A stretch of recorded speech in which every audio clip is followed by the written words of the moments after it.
Hello, church family. Thanks for coming back to our Foundations Double Take.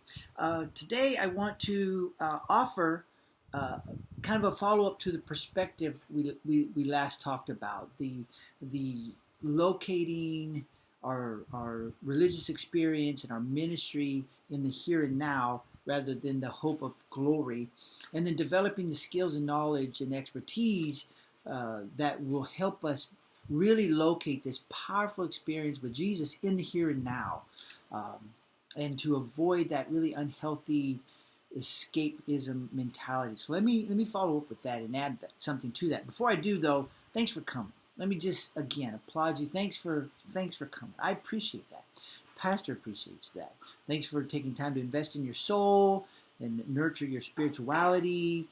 Thanks for that. And please let us know if there's anything else. If you have questions, if you would like us to look at things at a deeper level, please. Your feedback is really, really welcome. Now, the alternate to our last discussion is a model I termed the ascend to descend model. Ascend to descend. Ascend to descend. And we can't discount, we never want to discount that God can miraculously do things. God can heal. God can deliver. God can do anything he wants to do at any time. But we do know that God does not do everything we ask. He does things according to his wisdom and his insight. He does things according to his plan and his purpose. That's what he does, right? And the prayers that get answered with a yes are the ones that align with thy kingdom come, thy will be done.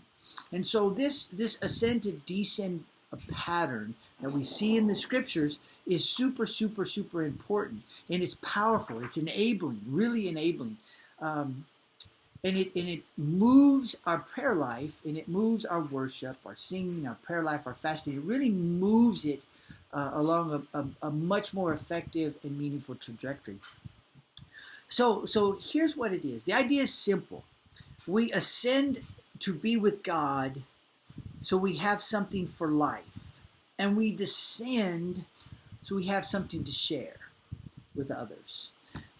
We sit with others and we hear them and we listen to their struggles and we get to know them and we observe and we take in and we empathize and we sympathize and we share and we journey with.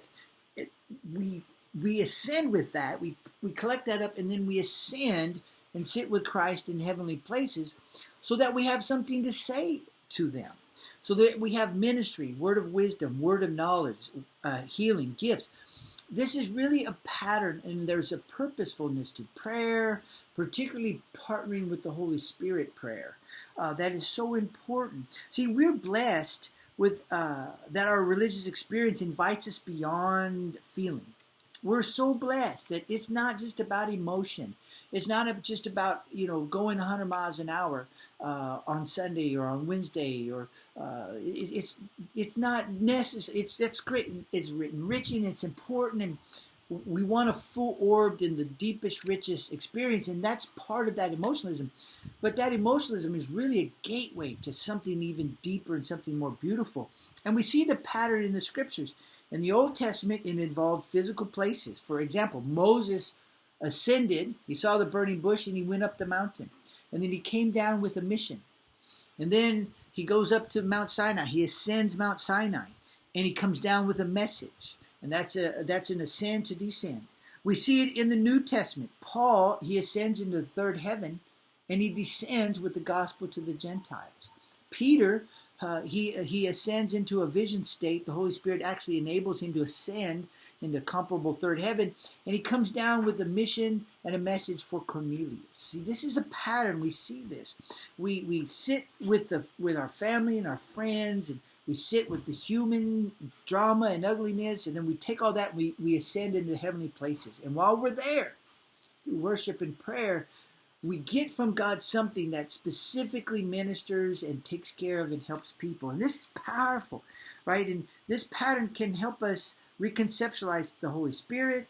It can help us reconceptualize speaking of tongues beyond simply salvation and emotionalism. It's an opportunity to expand our understanding and our vocabulary about the Holy Spirit and speaking in tongues from simply being salvation oriented to really ministry oriented and partnership oriented. This is incredible. It's an incredible opportunity. So this pattern, we want to practice this pattern. Sit with our family and friends and understand them, and then ascend into heavenly places and talk to God about our family and our friends and understand Him so that we have something to give when we get back. So please remember that. Please take some time. Make sure you're located here and now. Your ministry and your prayer life is located here and now. And then use this pattern to ascend, to be with God, and then descend from those peak spiritual experiences with something to give and something to offer. Okay, God bless you so much. We'll see you next time.